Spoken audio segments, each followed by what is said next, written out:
Chapter 9 The Big Surprising Ending. What? An intruder? This was serious. We all rushed to line up in single file. Andrea was the line leader. Ryan was the door holder. Mr. Cooper looked worried as we hurried down the hall and walked a million hundred miles to the all-purpose room. Nobody was talking or making jokes. All the classes from kindergarten to fifth grade filed into the room. What's going on? I heard Mr. Cooper ask Office Spence.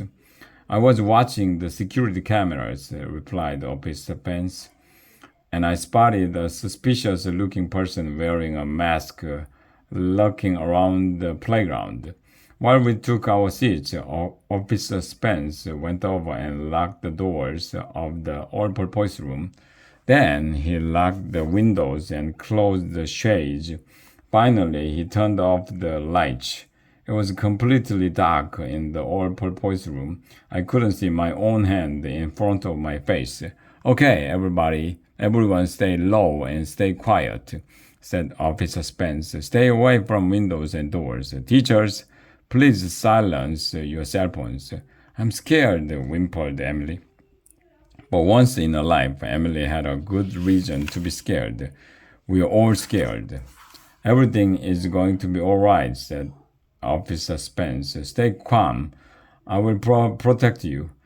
We all got quiet. Mrs. Stoker looked like she might be tempted to crack a joke, but she stopped herself. After a million hundred minutes, I heard some footsteps in the hallway outside the all-purpose room. Who's that? Somebody whispered. Shh! The footsteps were getting closer and closer and closer and closer and closer and closer and closer. Okay, we get it. And closer and closer and closer and closer. Knock it off already. And closer and closer and closer. And then there was a knock at the door. Don't answer it, somebody whispered. There was another knock at the door, a loud knock. They're gonna break down the door, somebody whispered. Speaking of doors, said Mrs. Stoker, the other day a policeman knocked on my door and told me my dogs were chasing people on bikes. That's crazy. My dogs don't know how to ride bikes. Shh, shishid Officer Spence. Mrs. Stoker should really stop cracking jokes, whispered Andrea. This is a serious situation. Let me in, somebody shouted from the other side of the door. Then there was a banging on the door. Open up! The person shouted from the other side of the door.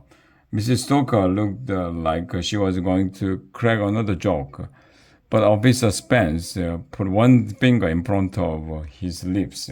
Shh, he whispered. Don't make a sound. We were all on pins and needles. Well, not really. That would have hurt. We were just sitting there in the dark, but it was intense. Well, not exactly. We weren't intense. We were sitting on seats. It sounded like the person on the other side of the door was trying to pick the lock with a screwdriver or something. Officer Spence rushed over to the door, and then suddenly the door swung open and somebody burst into the all-purpose room. The person was wearing a dark mask, so we couldn't tell who it was. Freeze! Dirtbag! Shouted Officer Spence. He pulled the mask off the intruder, and you'll never believe in a million hundred years who he was, asterisk. I can't take the suspense any longer. I'm not gonna tell you. Okay, I'll tell you. It was Mr. Claus. Gasp! Everybody gasped. Betcha! Didn't see that coming. All clear, shouted Officer Spence. Relax, everybody. The lockdown is over. We all breathed a sigh of relief. Everybody started buzzing, but not like bees. Is Dr. Covers here? Asked Mr. Claus, looking all over. No, said Officer Spence. Good, said Mr. Claus. He banned me from the school. Then why are you here? Asked Officer Spence. I wanted to see what would you do in an emergency situation without me around, Mr. Claus replied. Where's Mrs. Stoker? Mrs. Stoker was sort of hiding in the corner near the flag. Mr. Claus marched over to her. He looked really serious. This isn't funny. he shouted at her. The principal of school has a very important job. She is responsible for the safety of hundreds of children. There is a time for fooling around and a time to be serious.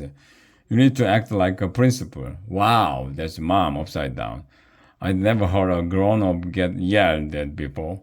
Mrs. Stoker looked really upset. Then the weirdest thing in the history of the world happened. She started crying. Everybody stopped buzzing and looked at her. It was so quiet you could hear a pin drop. Well, that is, if anybody brought the pins to school with them. But why would anybody do that? Pins are sharp. You could poke out somebody's eye with one of those things. You're right, Mr. Klutz, Mrs. Stoker sobbed, hanging her head. I'm sorry. I tell way too many jokes. It's a big problem. I just can't seem to stop myself. She pulled a tissue out of her pocket and blew her nose into it. Well, she didn't actually blow her nose into the tissue, but you know what I mean. It's okay, Mr. Klutz said as he gave Mrs. Stoker a hug. Nobody is perfect. We all have our little quirks. I didn't know what a quirk was, but I made a mental note to get a little one after I got home from school. Everybody gave Mrs. Stoker a round of applause. I'm sure you're going to be a great principal, Mr. Klutz told her.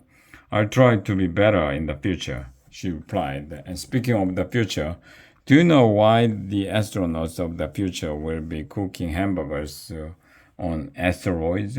Oh no, I give up, said Mr. Klutz.